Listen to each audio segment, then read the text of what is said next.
नमस्कार, स्वागत है आपका एसजीआर एजुकेशन पे। और आज का टॉपिक जो रहेगा बात करने के लिए वो है कि आंसर की और रिज़ल्ट कब आएँगे। रिज़ल्ट को लेके इनसिक्योरिटी, जो कि मैं एक चीज़ और एड्रेस करना चाहता हूँ। मैं चाहता हूँ कि अगर आप अपने दिन के 5 मिनट अगर मेरी वीडियो को देते हैं तो वो बड़े कीमती हैं, लेकिन मैं उन 5 मिनट में डिफ़रेंस क्रिएट कर सकूँ। तो हम लोग करियर से रिलेटेड कई सारी चीज़ें बनाते हैं, जैसे कि कल आपने जॉब अपॉर्च्युनिटीज़ के बारे में देखा। मैं उसका पार्ट 2 भी लाने की कोशिश करूँगा, क्योंकि मैं कुछ और चीज़ें हैं जो आप लोगों को उसमें बताना चाहता हूँ। बट आज अगर आप सिर्फ पहले तो ये सुनने आए हैं, इस बात में इंटरेस्टेड हैं कि आंसर की और रिज़ल्ट कब आएँगे, तो देखिए फर्स्ट फ़ेज़ की आंसर की अलग आएगी और सेकंड फ़ेज़ की आंसर की अलग आएगी। रिज़ल्ट हमेशा साथ आते हैं।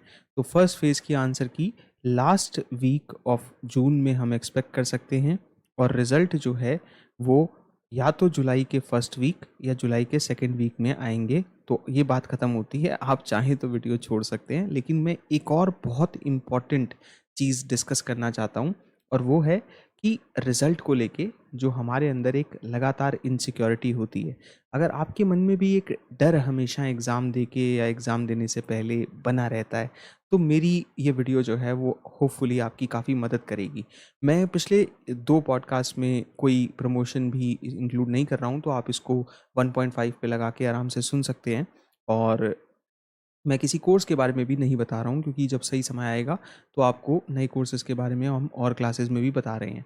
तो देखिए, हम रिज़ल्ट्स को लेके इनसिक्योर ज़रूर होते हैं। हम सबके मन में एक डर होता है कि कहीं मेरा वापस 1-2 नंबर से ना रह जाए, जिनके रिज़ल्ट एक समय पे अच्छे नहीं आए होते हैं। तो 2 भाग हैं इसके। पहला ये है कि कोई बच्चा अगर पिछले अटेम्प्ट में रह गया है 0.5% से, 1% से जेआरएफ से या नेट पास करने से, और दूसरा वो बच्चा जो कि एक लंबे मार्जिन से कहीं न कहीं पिछले अटेम्प्ट में पीछे छूट गया था, और 5-10 क्वेश्चन से ऊपर उसके जो है सही होते तब रिज़ल्ट अच्छा आता। तो दोनों ही तरह के बच्चे रिज़ल्ट को लेके बराबर इनसिक्योर होते हैं, इसमें कोई शक नहीं है। उल्टा वो इंसान ज़्यादा इनसिक्योर मिलेगा आप लोगों को, रिज़ल्ट से डरा हुआ मिलेगा, जो 0.5% से रह गया था, क्योंकि उसका अगला बड़ा डर यही है कि मैं वापस तो इस सर्कल में नहीं फँस जाऊँगा। देखिए, मैं हमेशा एक एग्ज़ाम्पल की बात करता हूँ कि 10 सेकंड में 100 मीटर भागने वाले दुनिया में बहुत लोग हैं, लेकिन 9.58 में यूसेन बोल्ट भागा। तो ये जो 0.42 सेकंड्स उसने कम लिए, उसमें कम से कम 10 साल की मेहनत थी। तो रिज़ल्ट हम हमेशा बिना मेहनत के नेट का एग्ज़ाम दें, पहले अटेम्प्ट में दें, 50% ला सकते हैं नंबर। लेकिन अगर 55% पे जेआरएफ है ना, तो 55% की जेआरएफ में वो 5% का जो सफ़र है वो भी साल भर ले सकता है। और दूसरी बात हमें ये भी समझना होगा कि एग्ज़ाम अब सिर्फ वो नहीं रहे हैं कि आप कितनी मेहनत करते हो।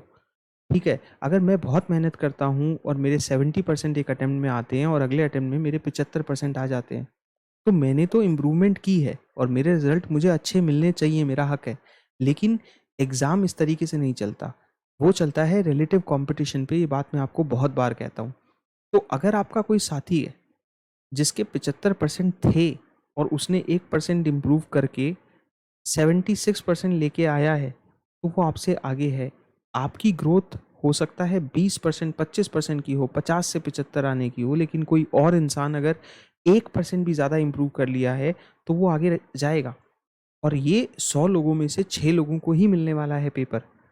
6% रिजल्ट है, और फिर उसमें भी जेआरएफ 1 से 2% है, जो हमने देखा कि 1-1.5% भी रहता है और 2% मैक्सिमम।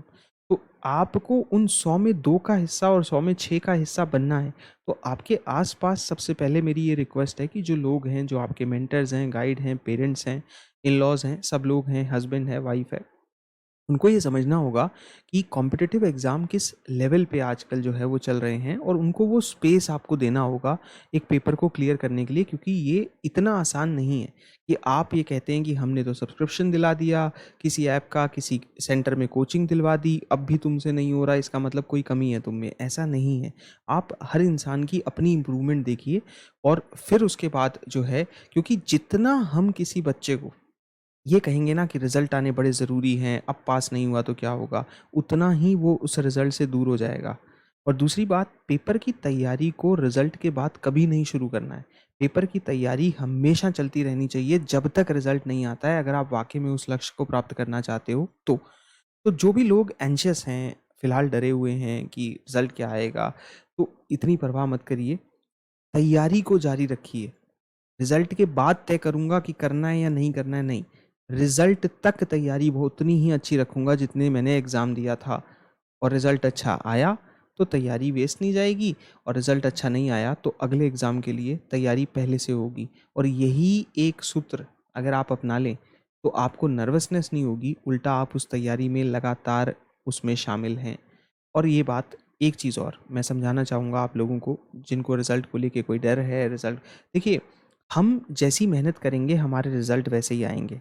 मैं आपको एक बहुत ही हार्ड ट्रूथ बताना चाहता हूँ, एक मुश्किल सच बताना चाहता हूँ कि मैंने अगर जून अटेम्प्ट दिया है तो मैंने फरवरी, मार्च, अप्रैल, मई में टेस्ट भी दिए होंगे। तो मैंने जो टेस्ट दिए हैं उनमें जो मेरे लगातार मार्क्स एवरेज आ रहे हैं मॉक टेस्ट में, मेरा रिजल्ट उससे 5 नंबर ज़्यादा या 5 नंबर कम यही आने वाला है। तो वो रियलिटी तो मुझे पता है अपनी। हो सकता है कि कुछ केसेस में चमत्कार हो जाए, आपने कभी मॉक में अच्छे नंबर ना पाए और आपका जेआरएफ हो जाए, हो सकता है।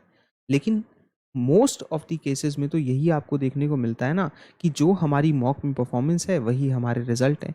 तो कहीं ना कहीं हमारी अंतरात्मा जानती है कि हमारा रिजल्ट क्या है। लेकिन हम, हो सकता है कोई चमत्कार की उम्मीद में हो, और वो हो भी सकता है कि हो जाए, लेकिन हमें उसके लिए लगातार मेहनत करना ज़रूरी है। तो आंसर की पहले फेज़ की अलग आएगी, दूसरे फेज़ की अलग आएगी, और पहले फेज़ की आंसर की मेरी आज ही एक दोस्त से बात हो रही थी जो इनके साउथ कैंपस के ऑफिस में ही यूजीसी के काम करता है, और कुछ प्रोफेसर्स के संपर्क में भी रहता है। तो उसका कहना था कि जून लास्ट वीक में जो है पूरी संभावना है आंसर की आने की, और रिजल्ट फर्स्ट वीक में या सेकेंड वीक के अंदर। तो ये तो हो गया इस वीडियो का सार। लेकिन मैंने, आई होप, आप लोगों को ये ज़रूर समझाया होगा कि तैयारी को जारी रखना कितना इंपॉर्टेंट है। रिजल्ट को लेके थोड़ा डर सबके मन में होता है, वो होना भी चाहिए। एक सर्टेन नर्वसनेस सबके दिमाग में होती है, और अचानक से जब कोई देखता है मेरी रैंक 1 आ गई तो वो ज्ञानी और दाता भी हो जाता है कि हाँ, मैंने तो ऐसे तैयारी की थी, सबको ऐसे करनी चाहिए, जो आप इंटरव्यूज़ में देखते भी हो। इसलिए हमारी कोशिश यही होती है कि इंटरव्यूज़ में भी हम वो चीज़ें निकालें जो प्रैक्टिकल हैं, फिलोसॉफिकल ना हो। वो तो कोई भी हो जाएगा सक्सेस के बाद। So it is very important कि जो भी रिजल्ट हो उसकी एक्सेप्टेंस होनी चाहिए। फेल तो फेल, पास तो पास। और अपना रिजल्ट हमें बहुत हद तक आइडिया होता है, एक्सपेक्टेशन होती है, जो हम परफॉर्मेंस दे रहे हैं। तो उसको लेके इनसिक्योर ना रहें, और लगातार उस प्रोसेस में रहें। और जो भी आपके अराउंड है उनसे भी ये मेरी रिक्वेस्ट है कि रिजल्ट्स को एक्सेप्ट करना सीखें और रिजल्ट्स में सपोर्ट करना सीखें। अगर हम किसी के ऊपर ये प्रेशर डाल देंगे, खुद के ऊपर ये प्रेशर डाल देंगे कि मेरा लास्ट अटेम्प्ट है, मेरा होना ज़रूरी था, नहीं होगा तो मैं नहीं करूँगा, ये चीज़ें खराब करेंगी, सही कभी नहीं करेंगी, इस बात को याद रखिएगा। साइनिंग ऑफ, नमस्कार।